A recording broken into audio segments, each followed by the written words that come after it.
प्रदेश में जुलाई महीना बारिश के लिहाज से ऐतिहासिक रहा। मौसम केंद्र जयपुर द्वारा जारी रिपोर्ट के अनुसार इस बार राज्य में औसतन 77% अधिक बारिश दर्ज की गई है, जो कि 1956 के बाद जुलाई में दूसरी सबसे अधिक बारिश है। तब 308 मिलीमीटर बारिश हुई थी, जबकि इस बार राज्य में औसतन 285 मिलीमीटर बारिश हुई है। मौसम विभाग ने संकेत दिए हैं कि अगस्त में दक्षिण पश्चिमी राजस्थान में वर्षा कुछ कम हो सकती है, लेकिन पूर्वी, मध्य और उत्तर पश्चिमी राजस्थान में सामान्य या उससे अधिक बारिश के आसार हैं। सितंबर में बंगाल की खाड़ी से सिस्टम और पश्चिमी विक्षोभ सक्रिय होने से फिर से मॉनसून गति पकड़ेगा। तो सबसे पहले बात करें जुलाई महीने की, तो पूरे प्रदेश में इस बार जुलाई के महीने में 285 mm बारिश रिपोर्ट हुई है, जो कि सामान्य से 77% अधिक है। इससे पहले के वर्षों से तुलना करें तो ये 69 ईयर्स में पहली बार इतनी ज़्यादा बारिश रिपोर्ट हुई है। इससे पहले 1956 में भी जुलाई के महीने में 308 mm यानी इस बार से भी ज़्यादा बारिश रिपोर्ट की गई थी। अब यदि बात करें अगस्त के महीने की, तो फिलहाल लार्ज स्केल जो फैक्टर्स हैं ये अभी भी बाकी के जो 2 महीने मानसून के बचे हुए हैं, इसके लिए एक अच्छे मानसून के लिए कंडीशन फेवरेबल है। राजस्थान में मानसून का प्रदर्शन अब तक अगर देखा जाए तो जुलाई महीने में तुलनात्मक रूप से 70 साल का रिकॉर्ड तोड़ चुका है। पिछली बार 1956 में ऐसी बारिश दर्ज की गई थी राजस्थान में कि जुलाई में पानी की इतनी आवक देखने को मिली हो, लेकिन आप देख सकते हैं कि जुलाई का असर है और जो माहौल है वो ऐसा नज़र आ रहा है जैसे मानसून अपने पूरे शबाब को पार कर चुका हो। राजस्थान में 435 mm के मुकाबले 413 mm से ज़्यादा बारिश हो चुकी है और अभी अगस्त और सितंबर बाकी है। मौसम विभाग की चेतावनियों को अगर देखा जाए तो अगस्त के अंदर भी अच्छी बारिश दर्ज किए जाने की जो चेतावनी है वो जारी की गई है। हालांकि दक्षिण और पश्चिमी कुछ हिस्सों में औसत से कम बारिश रहेगी, लेकिन पूर्वी राजस्थान के ज़्यादातर हिस्सों में सामान्य और सामान्य से अच्छी बारिश अगस्त में होगी। सितंबर में एक बार फिर से कई पश्चिमी विक्षोभ सक्रिय होंगे और राजस्थान में यही झमाझम वाला दौर देखने को मिलेगा। ज़्यादातर झील, जलाशय, तालाब राजस्थान के ओवरफ्लो हो चुके हैं, पानी लगातार बह रहा है। ऐसी स्थिति में आने वाले वक्त में जब लगातार 2 महीने और मानसून अच्छी स्थिति में रहेगा तो ज़रूरत है तैयारी करने की, ताकि जो अव्यवस्थाएँ हैं, परेशानी हैं, उनसे बचाव हो सके। राजस्थान में अगर हालात देखे जाएं तो बांसवाड़ा के मुकाबले 12 इस बार बहुत अच्छा रहा है। वहीं पर धौलपुर और सवाई माधोपुर में भी बहुत अच्छी बारिश दर्ज की गई है। ठीक इसी तरीके से राजधानी जयपुर में भी अगर तुलनात्मक रूप से देखा जाए तो 70% से ज़्यादा औसत के मुकाबले बारिश इस बार हुई है और यहाँ के तमाम झील, जलाशय, तालाब फुल हो चुके हैं। जुलाई 70 साल के रिकॉर्ड तोड़ चुका है। अगस्त और सितंबर से भी अच्छी उम्मीदें हैं। देखना ये होगा कि फ़िलहाल जिस तरह से मानसून की मेहरबानी राजस्थान पर नज़र आ रही है, हम इस अमृत तुल्य जल को कितना सहज पाते हैं और आने वाली गर्मियों में क्या हमें फिर से परेशानी का सामना तो नहीं करना पड़ेगा। उम्मीद की जानी चाहिए कि तमाम लोग यहाँ पर जिस तरह से जल जो है हमारे लिए अमृत बन करके बरस रहा है, उसको संभाल करके सहेज करके रखें और ये जल हमारे लिए आने वाली गर्मियों में भी काम आ सके। कैमरा पर्सन अविनाश के साथ में अरबाज अहमद, न्यूज़ 18 के लिए जयपुर से। राजधानी जयपुर में बीते 48 घंटे की प्रचंड बारिश के बाद मानसागर झील पर चादर चलने लगी है। दृश्य बेहद मनोहारी था और इसके पीछे छिपी खतरनाक सच्चाई शहर के जल प्रबंधन की पोल खोल रही है। ये रिपोर्ट देखिए।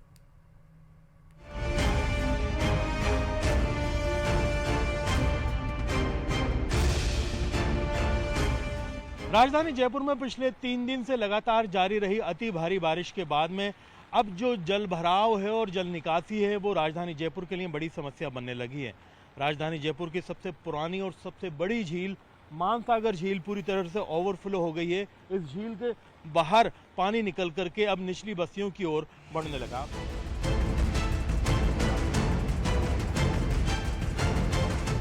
(1596) में आमेर के राजा मानसिंह प्रथम ने वर्षा जल को एकत्रित करने और सिंचाई और बाढ़ नियंत्रण के लिए मानसागर झील का निर्माण कराया था।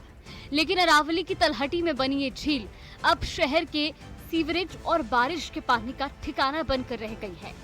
इस समय पहाड़ों से बहकर आने वाला पानी शहर की कॉलोनियों का बरसाती बहाव और सीवरेज सब मानसागर झील में डाइवर्ट हो रहा है। इसका नतीजा ये है कि झील अपनी अधिकतम क्षमता को पार कर रही है। मानसागर झील से प्राकृतिक जल निकासी मार्ग, जो वर्षों पहले मौजूद था, अब अवैध निर्माणों और अतिक्रमण की भेंट चढ़ चुका है, जिससे अतिरिक्त पानी झील से निकलकर दिल्ली रोड हाईवे पर बहने लगा है। आप देख सकते हैं कि कितनी तेज गति से बरसात के 24 घंटे बाद तक पानी की रफ्तार जारी है। यहाँ पर जो स्पीड है उसमें आप देख सकते हैं कि एक तरह से एक तरफ का संपर्क करीब करीब इस तरह से कट गया है जैसे किसी नदी में प्रचंड बहाव चल रहा हो। उस तरफ के लोग या तो इस गंदे पानी में उतर कर पार करने को मजबूर हैं या फिर एक तरह से बिल्कुल आइसोलेट हो गए हैं। पुलिस ने यहाँ पर एक्स्ट्रा व्यवस्था करते हुए लोगों को समझाइश के लिए और रास्ता बनाने के लिए यहाँ पर काफ़ी जो है तादाद बढ़ाई है नफरी की, ताकि लोगों को ज़रूरत पड़ने पर यहाँ पर हालात को कंट्रोल किया जा सके। जिला प्रशासन, नगर निगम की टीम यहाँ पर अभी पहुंची नहीं है, हालांकि बहुत ज़रूरत है क्योंकि अक्सर कर यहाँ पर जिस तरह का पानी के हाल है उस हाल में काफ़ी लोगों को परेशानी होती है।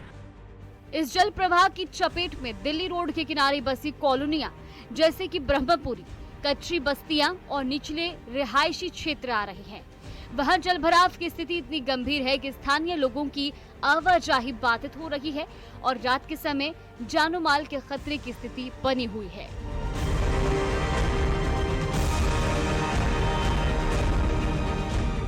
और मुख्य समस्या ये है कि जो रास्ता था पानी निकलने का वो ब्लॉक हो चुका है। वो ब्लॉक है ही नहीं, रास्ता तो ब्लॉक का हाईवे पे पानी चलता है। हाँ चलता है, ये अंडरपास होना चाहिए, अंडरपास है ही नहीं तो निकलेगा पास पानी। बनाया नहीं अभी, बनाया ही नहीं अभी तक। आप ये देखिए कि ये मानसागर झील पर जो है चादर चली है, चादर के साइड इफेक्ट हैं।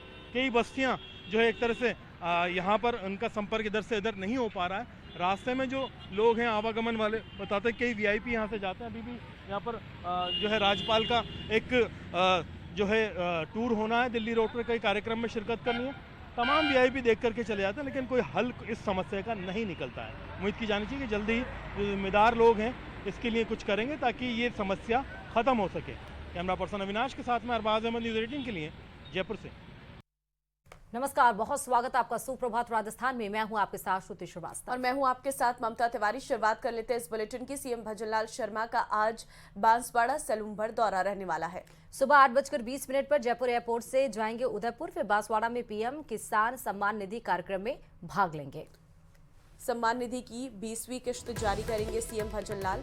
10 से 12:10 तक किसान संवाद में भाग लेंगे सीएम और दोपहर 12:40 पर सलूम्बर जिले के धोलगढ़ धाम में पहुंचेंगे।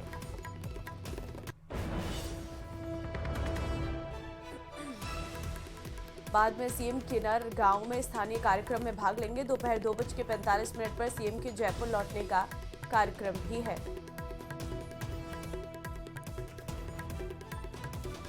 सीएम भजनलाल का आज बांसवाड़ा डूंगरपुर का दौरा रहने वाला है। आपको बता दें बांसवाड़ा सलूम्बर का दौरा ये है सीएम का, जिसमें सबसे पहले जयपुर एयरपोर्ट से वो सीधे उदयपुर जाएंगे। सुबह 8:20 पर बांसवाड़ा में पीएम किसान सम्मान निधि कार्यक्रम में शिरकत करेंगे। कार्यक्रम में भाग लेंगे मुख्यमंत्री भजनलाल।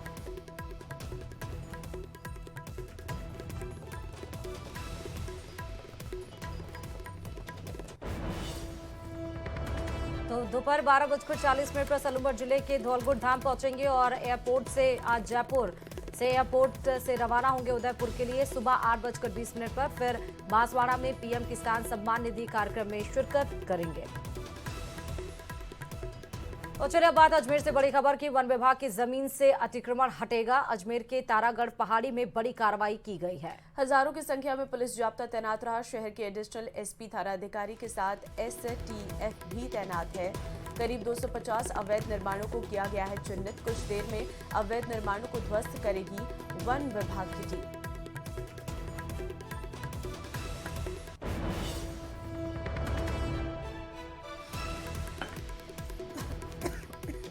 ये एक्सक्लूसिव तस्वीरें, ज्यादा जानकारी के साथ संवाददाता अशोक इस खबर पर जुड़ चुके हैं। अशोक, का बड़ी खबर इस वक्त की हम आपको दिखा रहे हैं, जहां पर अवैध निर्माणों को ध्वस्त करने का पूरा प्लान यहां पर बनाया गया है। पुलिस जाब्ता भी हम देख रहे हैं कि तैनात है। अशोक, जी बिल्कुल, अजमेर की तारागढ़ पहाड़ी के ऊपर ये तमाम जो दुकानें हैं जो अवैध रूप से बनाई गई थी, जो दरगाह से तारागढ़ की ओर से जो रास्ता बनाकर ये दुकानें, जो 250 से अधिक दुकानें हैं, कच्ची और पक्की, और कई मकाने जो हैं इस दौरान जो है बना लिए गए और लंबे समय से ये कार्रवाई चलती रही, जिसके बाद अब जिला प्रशासन के निर्देश पर वन विभाग ने इस कार्रवाई को अंजाम देने का जो है प्लान बना लिया है। कल देर रात करीब 2 घंटे जिला प्रशासन, वन विभाग, खनन विभाग सहित अन्य जो अफसर है उनकी ओर से कार्रवाई की गई है और मीटिंग करती 2 घंटे मीटिंग चली है और इसके बाद आज सुबह तमाम स्थानों पर जो है जाब्ता तैनात किया है। करीब 1000 के आसपास जो है पुलिस और अलग अलग जो पुलिस के संस्था हैं उनके जो पदाधिकारी हैं वो यहाँ पर पहुंचे हैं। एडिशनल एसपी और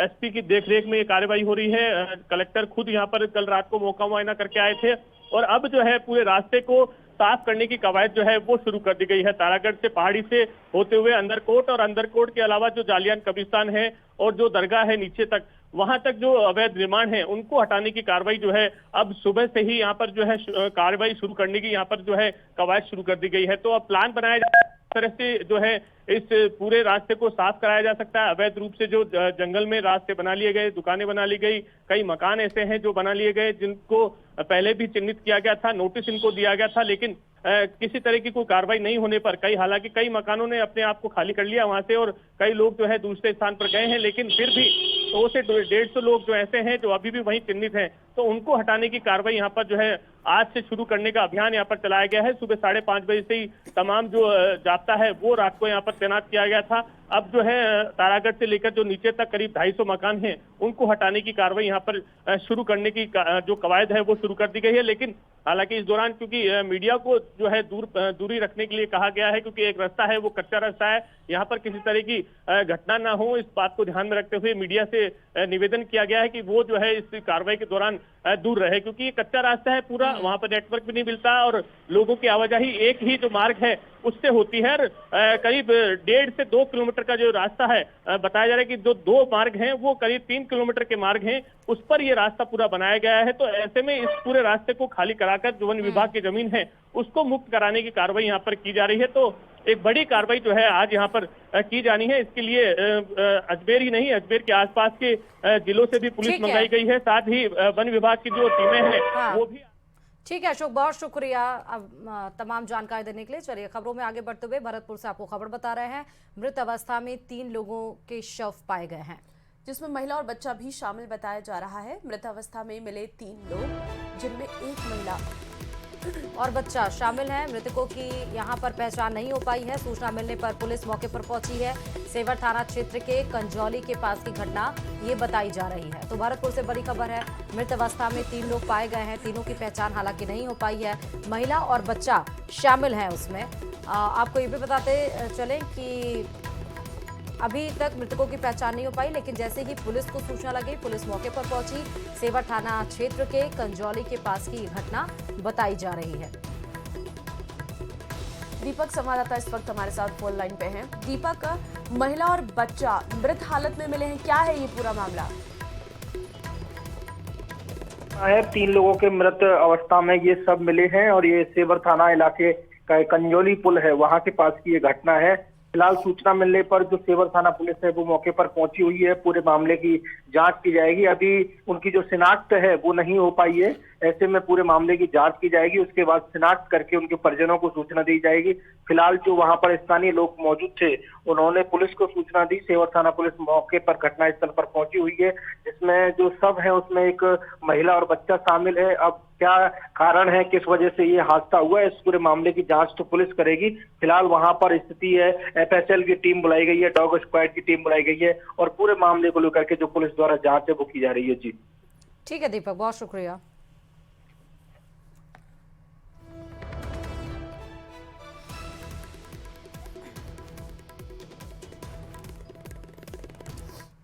राजस्थान हाईकोर्ट में एक बार फिर सब इंस्पेक्टर भर्ती 2021 के पेपर लीक मामले में सुनवाई हुई। जस्टिस समीर जैन की एकल पीठ ने एक बार फिर मामले में सुनवाई की। सुनवाई में याचिकाकर्ताओं के वकील मेजर RP सिंह ने कोर्ट में की जिरह की। मामले की अगली सुनवाई 4 अगस्त को होगी।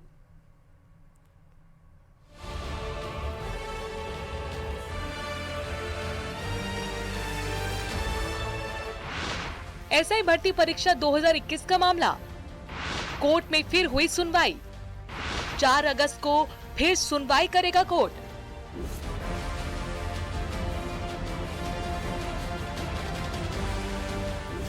एसआई भर्ती परीक्षा 2021 को लेकर हाईकोर्ट में एक बार फिर सुनवाई हुई। हालांकि नतीजा कुछ नहीं निकला। कोर्ट में सुनवाई के दौरान याचिकाकर्ता कैलाश चंद शर्मा और अन्य याचिकाओं पर सुनवाई हुई। शुक्रवार को हुई सुनवाई में कैलाश चंद शर्मा और अन्य याचिकाओं पर जिरह पूरी हो चुकी है, जबकि 4 अगस्त को होने वाली सुनवाई में कोर्ट मनीष चौधरी और अन्य की याचिकाओं सुनवाई करेगा। याचिकाकर्ताओं की तरफ से वकील मेजर आरपी सिंह ने आर्ग्यूमेंट किए। कैलाश चंद एंड अदर्स की ओर से पिटिशनर साइड से जो आर्ग्यूमेंट है वो कंक्लूड हो चुका है, और अब जो है वो अदर जो कनेक्टेड पिटिशनर है मनीष चौधरी एंड अदर्स, उनकी ओर से अभी आर्ग्यूमेंट बाकी है और सुनवाई को है जो 4 अगस्त को अब आगे कंटिन्यू किया है। एसआई भर्ती परीक्षा 2021 को लेकर चल रही खींचतान खत्म होने का नाम नहीं ले रही है। लंबे वक्त से इस मामले में कोर्ट सुनवाई कर रहा है, लेकिन नतीजा सामने नहीं आ रहा।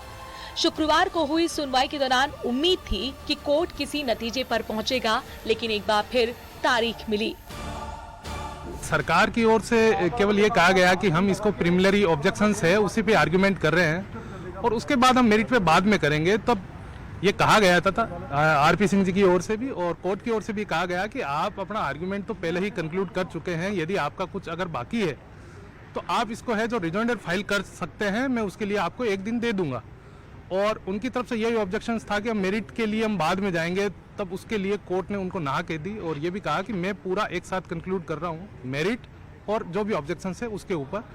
तो आज जो है पिटिशनर का एक जो पक्ष है उसका तो आर्ग्यूमेंट कंक्लूड हो चुका है और बाकी जो है उनके लिए 4 अगस्त को रखी है, तो संभवतः है जो 4 अगस्त को पिटिशनर साइड से आर्ग्यूमेंट है जो कंक्लूड हो जाएगा।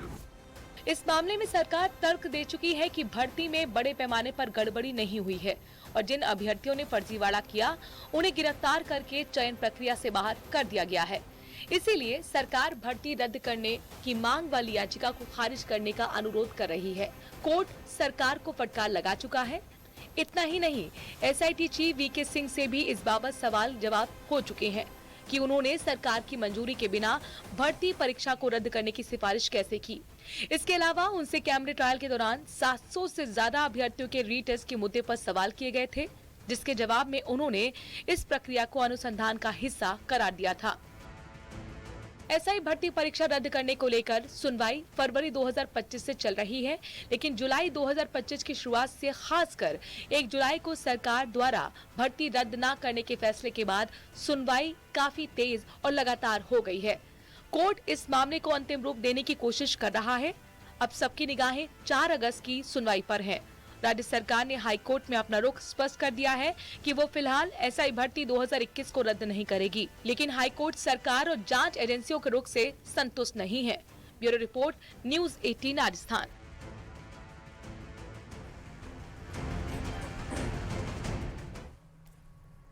और चलिए अब खबर बानसूर से बताते चले, जहां तेज रफ्तार बोलेरो ने राहगीर को टक्कर मारी है। टक्कर के बाद करीब 15 फीट दूर जाकर गिरा है घायल। सड़क पार करते समय यह हादसा हुआ है। घटना का सीसीटीवी फुटेज आया है सामने। गंभीर हालत में घायल को रेफर किया गया है। बानसूर के सुभाष चौक के पास की पूरी घटना है। तो ये तस्वीर भी हम आपको दिखा रहे हैं, जहां पर आपको तेज रफ्तार में बोलेरो नजर आ रही होगी। टक्कर के बाद करीब 15 फीट दूर जाकर ये गिरा है मासूम और वो वहां जाकर घायल हो गया है।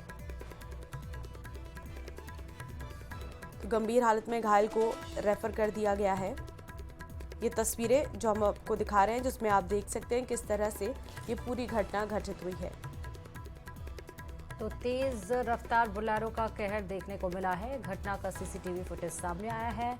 तेज रफ्तार बोलेरो उधर से आ रही थी। एक शख्स रोड क्रॉस कर रहा था, तभी तेज रफ्तार बोलेरो ने उसे टक्कर मारी। 15 फीट तक उसे घसीटते हुए ले गई और गंभीर रूप से घायल कर दिया हो गया है ये शख्स। उसके बाद अस्पताल में भर्ती कराया गया, जहां उसे रेफर किया गया है। सीकर के पंडित दीनदयाल उपाध्याय शेखावाटी विश्वविद्यालय में छात्र संगठन के कार्यकर्ता आपस में भिड़ गए। अलग अलग छात्र संगठन के कार्यकर्ता आपस में भिड़े और उनके बीच कैंपस में जमकर लाठी डंडे भी चले। आपस में झगड़े के वीडियो भी सामने आए हैं। छात्र संगठनों ने एक दूसरे के कार्यकर्ताओं पर हमला करने का आरोप लगाया है। झगड़े के दौरान कुछ छात्रों को चोट भी लगी है। जानकारी के मुताबिक विश्वविद्यालय कैंपस में प्रवेश प्रक्रिया चल रही है और छात्र संघ अलग अलग कैंप लगाकर नए आने वाले छात्रों की मदद कर रहा है और इसी दौरान इनके बीच आपस में कहासुनी हुई, जिसने झगड़े का रूप ले लिया। फिलहाल आप मामले में पुलिस जांच कर रही है।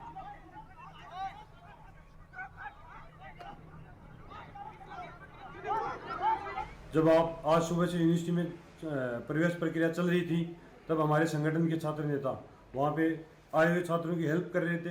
तब वहाँ अचानक बाहर से कुछ उपद्रवी लोग आए, जिनमें छात्र संगठन के लोग भी थे जो बोर्डिंग में रहते हैं। वो यहाँ लाठी डंडों के साथ आए और हमारे छात्रों के साथ बुरी तरह से अमर्यादित तरीके से उनके साथ मारपीट की और गाली गलौज की। खुद भी नशे में थे और लाठी डंडों से उनके मारने के भयंकर प्रयास किया। मामला यह हुआ, एक नक्सलवादी छात्र संगठन विश्वविद्यालय कैंपस में प्रदर्शन करा था। कुछ स्टूडेंट वहाँ अपना एडमिशन कराने के लिए आए थे। स्टूडेंट वहाँ एडमिशन कराने के लिए आए थे। दो छात्र संगठन अपनी सहायता शिविर लगाकर छात्रों की हेल्प करे थे। अचानक वहाँ कुछ एक आड़ के अंदर वहाँ लोग रहते हैं, ये नक्सलवादी कुछ लोगों को वहाँ शराब पिलाकर आए और हमारे 2-4 कार्यकर्ता थे, उनके साथ उन्होंने मारपीट कर ली। 12 जून को गुजरात के अहमदाबाद में हुए प्लेन हादसे ने कई परिवारों की जिंदगी को उजाड़ दिया। परिवार अभी उस गम से उभरे भी नहीं हैं कि अब ठगों के निशाने पर आ गए हैं। उदयपुर के वल्लभ नगर के रुडेड़ा गांव में एक ऐसा ही मामला सामने आया है, जहां प्लेन हादसे में अपनी जान गंवाने वाले वर्दी चंद मिनारिया से ठगी की कोशिश हुई। देखिए इसी पर यह रिपोर्ट।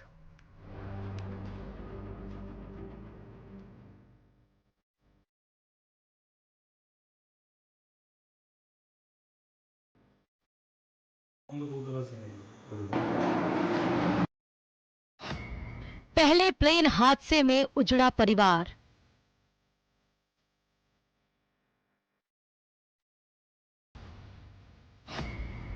अब मुआवजे के नाम पर ठगी की कोशिश। पीड़ित परिवारों को टारगेट करते फर्जी अधिकारी।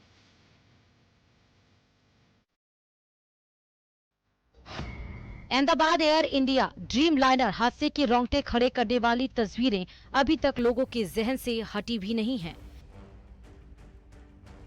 कि ठगों ने पीड़ित परिवारों को टारगेट कर उन्हें ठगना शुरू कर दिया है। फर्जी अधिकारी बनकर पीड़ितों को करोड़ों रुपए मुआवजे दिलाने का लालच दिया जा रहा है। लेकिन गनीमत रही कि उदयपुर के वल्लभ नगर के वर्दी चंद मनेरिया का परिवार ठगी का शिकार होने से बच गया। लेकिन आरोप है कि अब उन्हें धमकी भरे फोन कॉल आ रहे हैं, जिसके बाद पीड़ित परिवार ने वल्लभ नगर थाने में रिपोर्ट दी है कि उनके साथ ठगी की कोशिश की जा रही है और धमकियां भी मिल रही हैं। अहमदाबाद प्लेन क्रैश मामले में मारे गए उदयपुर के रुंडेड़ा गांव के रहने वाले वर्दीचंद मनारिया के परिवार के सदस्य उस समय सहम गए जब कुछ लोग उनके घर पहुंचे और वर्दीचंद का पासपोर्ट और टिकट की कॉपी मांगने लगे। पीड़ित परिवार का आरोप है कि 17 जुलाई को वर्दीचंद मिनारिया के बेटे दीपक मिनारिया के पास भूपेंद्र नाम के एक शख्स का फोन आया, जिसने खुद को सरकारी प्रतिनिधि बताते हुए बोइंग कंपनी के खिलाफ केस कर 8 से 10 करोड़ रुपए का मुआवजा दिलाने की बात कही। इसके लिए मृतक वर्दीचंद मिनारिया का पासपोर्ट और टिकट की कॉपी मांगी गई।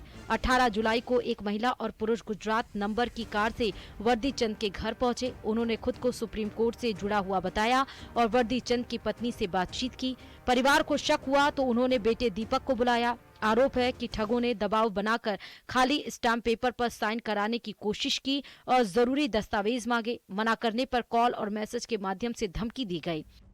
इससे परेशान होकर परिवार के सदस्यों ने उदयपुर कलेक्टर, उदयपुर एसपी के सामने पेश होकर पूरा मामला बताया। यही नहीं, जो लोग उनके यहाँ आए वो गुजरात नंबर की गाड़ी में आए थे और परिवार के सदस्यों से एक खाली स्टाम्प पेपर पर साइन करवा रहे थे। साथ ही उन्हें 8 से 10 करोड़ रुपए दिलवाने का लालच भी दे रहे थे। वल्लभ नगर थानाधिकारी दिनेश पाटीदार ने बताया कि इस संबंध में अज्ञात लोगों के खिलाफ मामला दर्ज कर लिया गया है और जांच जारी है। गौरतलब है कि इस हादसे में राजस्थान के 14 लोगों की जान गई थी, जिनमें उदयपुर जिले के 5 लोग शामिल थे। सवाल ये है कि क्या हादसे के बाद भी पीड़ित परिवार चैन से सांस ले सकता है? क्या अब मुआवजे के नाम पर ठगी करने वाले गिरोह मौत के सौदागर बन चुके हैं? ये कहानी सिर्फ एक परिवार की नहीं, ये चेतावनी है हर उस परिवार के लिए जिसने अपनों को खोया है। उनकी बातों से परिवार के सदस्यों को शंका हुई और परिजनों ने वल्लभनगर थाने में एक रिपोर्ट दी। बताया जा रहा है कि जो लोग उनके आए वो सुप्रीम कोर्ट के वकील बता रहे थे खुद को, लेकिन परिवार के सदस्यों को ठग होने की आशंका के चलते पुलिस ने मामला दर्ज करते हुए इन्वेस्टिगेशन शुरू कर दिया है। कपिल श्रीमाली, न्यूज़ 18 उदयपुर।